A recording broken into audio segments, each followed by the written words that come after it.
ચોમાસાનું થોડા દિવસમાં આગમન થવાનું છે ત્યારે અમદાવાદ મહાનગરપાલિકા તંત્ર સજ્જ થઈ ગયું છે। ચોમાસું પૂર્વે 1 જૂનથી મુખ્ય કંટ્રોલ રૂમ 24 કલાક માટે શરૂ કરી દેવામાં આવ્યું છે। અહીં 3 શિફ્ટમાં કર્મચારીઓ કામ કરીને શહેરની પરિસ્થિતિ ઉપર નજર રાખી રહ્યા છે।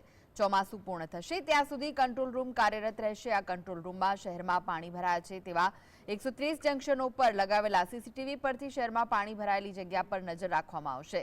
સાથે ઝોનમાંથી આવતી ફરિયાદો પર નજર રાખી તેને ઉકેલવાની કામગીરી કરવામાં આવશે। મુખ્ય કંટ્રોલ રૂમની સાથે ઝોનમાં પણ કંટ્રોલ રૂમ શરૂ કરવામાં આવ્યા છે। શહેરના કુલ 403 સ્થળો પર લાગેલા 2385 સીસીટીવી કેમેરાથી શહેરની પરિસ્થિતિ પર નજર રાખવામાં આવશે તેમજ વોટ્સએપ નંબર પર અમદાવાદીઓ ફરિયાદ કરી શકશે।